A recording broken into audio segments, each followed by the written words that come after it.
I'm sure they carried that live. I'm very happy to take some questions. Andy, yes. Thanks very much. Andy Bell, 5 News. This morning the Prime Minister basically said leaving would be taking a risk with peace and ushered in the possibility of the continent returning to violence. He has a point, doesn't he? Though? The EU has played a role in making war between France and Germany virtually unthinkable, of military dictatorships in southern Europe moving into peaceful coexistence with the rest of Europe, of Eastern Europe being liberated. He has a point that the EU has played a role, at least, in preserving peace on the continent, and you risk there is a risk of plunging back into violence if you start to unpick that with Britain. I don't think the Prime Minister can seriously believe that leaving the EU would trigger war on the European continent, given that he was prepared only a few months ago to urge that people should vote leave if they failed to get a substantially reformed European Union. We have not got a substantially reformed European Union. The thing is virtually identical to before. I think it very, very curious that the Prime Minister is now calling this referendum and warning us that World War III is about to break out unless we vote to remain. I think that is not the most powerful argument I've heard. Everybody knows that peace in Europe over the last 60, 70 years has been guaranteed by the North Atlantic Treaty Organization. I mentioned earlier the NATO intervention in Bosnia that was in the former Yugoslavia that was in the end decisive in bringing that area back to peace. The European Union, as you will remember, exacerbated the problems by the premature decision to recognize Croatia. And if you want an example of EU foreign policy making on the hoof and the EU's pretensions to running a defense policy that have caused real trouble, then look at what has happened in Ukraine. I think it's very, very important that we don't muddle up the role of the EU with the role of NATO, and to say that the EU has been the guarantor of peace on our continent risks, in my view, undermining that fundamental defence architecture that is the North Atlantic Treaty Alliance, and has been primarily responsible for peace in our time. Michael. You said, Mr. Johnson, that the EU is becoming a force for instability and alienation. In that case, don't we have a duty to stay and put a brake on that? Well, thanks, Michael. I tried, I think, to deal very extensively with that very argument, because I think it is something that people intuitively feel that maybe we should try and help our neighbours by going for reform. And the difficulty is that we have failed to see any reform. We haven't produced any reform by our negotiating efforts over the last 6 months. The UK agreement, as I've said earlier, was delivered nothing by way of treaty change, no change on borders, no change on the contributions the UK makes, no change on anything. I think what that really showed people is that you stay in, they're not going to listen to you. So the best bet, I think, for thoroughgoing reform, for devolution in Europe, for a continent, for a programme to get a grip on what is happening, to end this sense of alienation, is to vote leave on June the 23rd and make the European elites think again about the direction they're going. And that is by far the best answer. Yes, Robert.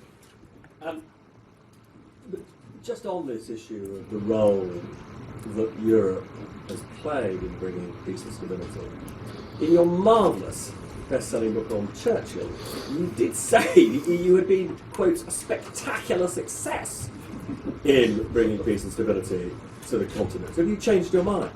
Well, Winston Churchill was very clear that the European Union might have its merits, but that Britain should have no part in it. And if you remember what he said was that the most important thing about our country was our democracy. That's the biggest export that we've made to the world, the most important thing that we have to contribute to the arguments in Europe. And at the moment, it is that democracy that is being undermined, and it is the undermining of that democracy in Europe that, in my view, is provoking this adverse reaction, and that is causing alienation and instability. Yes, Anushka. I'm sorry. Sorry. Anisha Sun from The Guardian. With Boris, you really really want Brexit. But you must accept that there are some risks involved with Brexit, and I think the public deserve to know what they are. I'm just wondering if you could specifically say what the risks might be and how the UK would deal with them. Well, I think that the greatest problem we've got at the moment, in my view, is the endless tendency to, in this conversation, to talk down Britain as a means of winning this argument. And that is the single biggest threat that I can see, is that people on the Remain camp will continue to run scare stories about World War III or bubonic plague or whatever it happens to be. And actually, they may in the end inadvertently do material damage to people's confidence about this country. We're a great country. We have nothing to fear. We are the 5th biggest economy in the world. London is the greatest city in the world by a very long margin. We lead the world in a huge number of sectors, and we will prosper and thrive as never before outside the European Union. And we will teach them a wonderful example. We will save Britain by our exertions and Europe by our example. Do more. Yes, sir.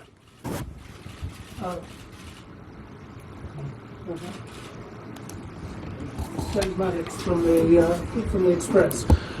Do you agree with many of your colleagues? I mean, you referred to the Brexit campaign as "We Happy Few." Do you agree with many of your colleagues that? Well, actually, not according to the polls. We're quite numerous, but yeah. But do you agree with many of your colleagues? Well, financially, they've got the big battalions. I won't deny it. They've got the money at the moment. They got the money. Do you agree that many of your colleagues saying that this? They got taxpayers' money. Contest has been skewed by that, by this £9 billion. Well, I think it's ridiculous. As I said earlier, that poor old taxpayers who are hard pressed enough. You've got the NHS under huge pressure, and they're taking £9 million out to spend on a bunch of leases. I do think it's ridiculous. I think it's a waste of taxpayers' money. Given that, Well, they should, or if they're going to do it, they should at least do it fairly and give us £4.5 million. Given that, could a future Conservative leader or Prime Minister, after the current one, bring this question back if there is still a remainder? Well, I am confident that the British people will, in their infinite wisdom, will get the right answer on June the 23rd. That's what we want to see. Yes. Sorry, Sam. Harry Cole from The Sun. Boris, you've just effectively accused the Prime Minister of deliberately misleading voters and the taxpayer. I like the word, use the word effectively there. Deliberately deceiving. Effectively, deliberately. Deliberately deceiving the public, in your view. Surely you can't really serve in this man's government if he's... Would you serve in a future David Cameron government post-Brexit or post-Brexit vote, given you saying he's... I'm a humble ex-municipal toenail now dedicated to serving the cause of this country and trying to extricate us from the European Union, which is, as I say, ever more expensive, moving in the wrong direction, undermining our democracy. We're sending £350 million every week to Brussels.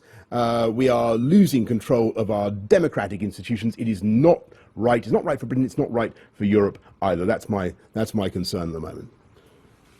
One more, last one. The last one? Yeah, no, Steve, it's a Telegraph. Boris Stevens from Telegraph. George Osborne yesterday suggested that the next leader of the Conservative Party would need to be serious, sober and principled. Do you feel that you would fit that bill?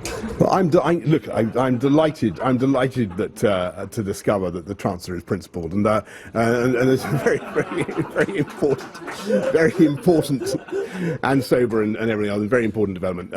Laura.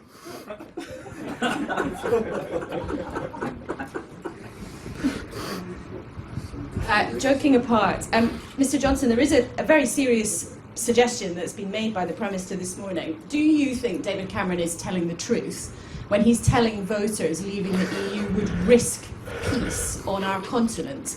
And just as it's Europe Day, would you give us that complete verse of Ode to Joy? Right. Well, I mean, you can't have it both ways, Laura. I mean, it's a very serious point, and I think that people should think very hard before they make these kinds of warnings. The answer is no, I don't believe that leaving the EU would cause World War III to break out on the European continent. And as I've said, I think that the principal guarantor of peace and stability on our continent has been NATO. And what worries me now is it's the European Union's pretensions to run a foreign policy and a defence policy that risk undermining NATO. And we saw what happened in Bosnia. We've seen what happened in the Ukraine. It is very, very important in this argument that British politicians remember that we focus on the North Atlantic Alliance and that we keep the focus of Washington and of the Pentagon very much trained on the concerns of the whole of this continent and not to turn their eyes away. And that means keeping the focus very much on NATO. All the EU can do in this question, in my view, is cause confusion. And as we've seen in the Balkans, I'm afraid, a tragic instability for a long time in the Ukraine, things went wrong as well. So focus on the North Atlantic Alliance. That is my advice. Okay, folks. Well, I think that Will Walden is drawing his hand across his throat. So we've come to the end of our session. Thank you very much. Thank you very much for coming. You didn't, frankly, have the balls to put country before party.